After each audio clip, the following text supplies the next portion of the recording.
Buongiorno a tutti e bentornati nel mio canale. Io sono Irene, una insegnante di lingue italiana e oggi parleremo di un tipo di avverbi che risponde alla domanda come, gli avverbi di modo. Interessati? Continuate a guardare. Hello! Welcome back to my channel. Today we are going to be talking about some adverbs that I think are really important to add to our everyday vocabulary so that we can enrich our speech. And those are those describing the way you do something or the way an action happens. But before I start, let me know that you appreciate these videos by leaving a like, commenting down below, saying hi, subscribing if you are new. I would love to have you. Without further ado, let's get into the good stuff. Alright, so real talk. I have a question for you. Feel free to pause the video and write down in the comments below your answer. Do adverbs ever change? Giving you a little bit of time, go down and type. Do adverbs ever change? No, they do not. They are an invariable part of speech, so you never have to worry about having them agree with the subject and gender and number. You can only simply use the adverb to enrich something that you are saying. Adverbs can be paired with, well, as the name says, with verbs and also with adjectives. For example, with verbs, il concerto è andato bene. The concert went well.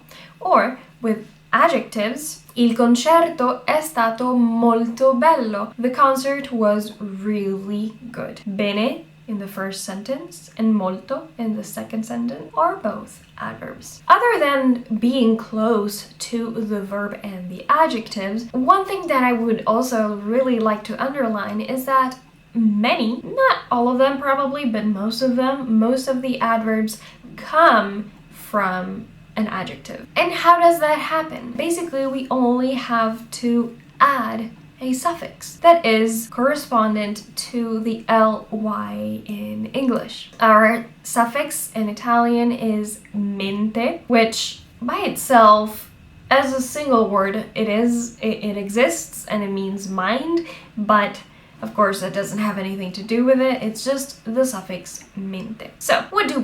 How do we transform an adjective into an adverb? As we said in the video about the adjectives that I am going to link below, most adjectives end in A or O, and then there is another group that ends in E.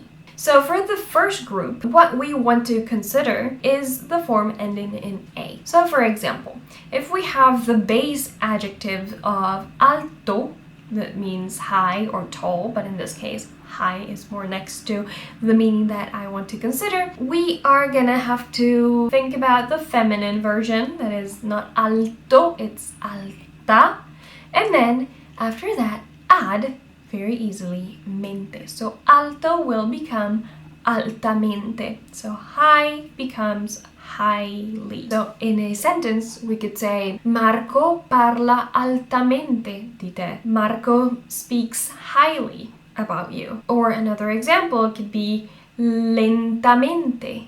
Lentamente comes from lento, that means slow. So lento becomes lenta and adds mente. Lentamente, slowly. In a sentence I could say mia nonna cammina lentamente. My grandmother walks slowly. One last example could be using the adjective strano. Strano means strange or weird. From strano, we want to consider strana and add mente. Stranamente, strangely, weirdly. In a sentence, we could say stranamente, ieri mi sono divertito.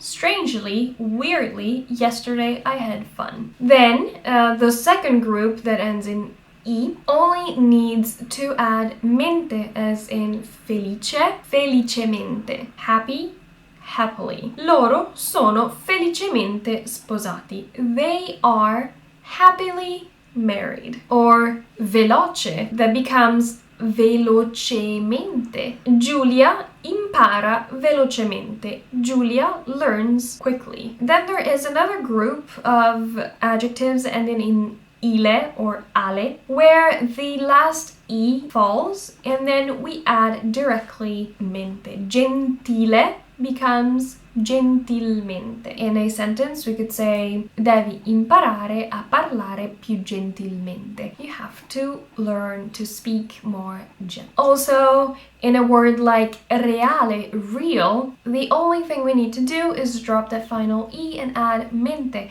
Reale becomes realmente. There are some cases in which the adjectives correspond to the adverbs. In words like chiaro, parla chiaro, speak clearly. Clearly can be both chiaro and chiaramente. Same for forte, parla più forte. In this case, I think forte is more common than fortemente, but fortemente also exists. Or also veloce, where veloce and velocemente both exist, but veloce can also be used as an adverb. As for example, in devo parlare più veloce, non ho abbastanza tempo. I have to speak faster. I do not have enough time. Then there is a category of adverbs ending in oni, which isn't really a very common one. I can say ginocchioni, for example, that means on your knees. So, for example, l'ho trovato ginocchioni. I found him on his knees. But again, they are not very common. And then there are some phrases, strings made out of more than just one word that have an adverbial meaning. As for example, faccia a faccia, face to face. Or also a faccia. Or corpo a corpo. Una lotta corpo a corpo is a fight without weapons. Or poco a poco, little by little. So all of these strings, they also have an adverbial meaning. But that being said, adverbs can take a huge variety of different forms. Bene, that means well. Lei canta bene, she sings well. Male, that means bad. Canta male, she sings badly. Or volentieri, that means willingly. That is a word that we use a lot to say, for example, lo faccio volentieri, I do it willingly, like I'm happy to do it. Or abbastanza. Abbastanza is another super common adverb. I could also use it in combination with bene, abbastanza bene, or abbastanza male, and so on and so forth. Abbastanza means enough, or it could also be more similar to abbastanza brava, she's really good. In this lesson, I wanted to keep it short and sweet. I just wanted to show you how you can form an adverb starting from an adjective and some of the most common adverbs out there. And I think these are all super useful words that can enrich your everyday speech very easily. So once you know enough adjectives, for example, you can only add mente, you know how to do it now, and transform those adjectives into adverbs and make your Italian more natural, more rich, just more similar to real, actual Italian. This being said, your homework is going to be to write down in the comments 4 or 5 sentences where you use the adverbs. Some of the adverbs that we use, and also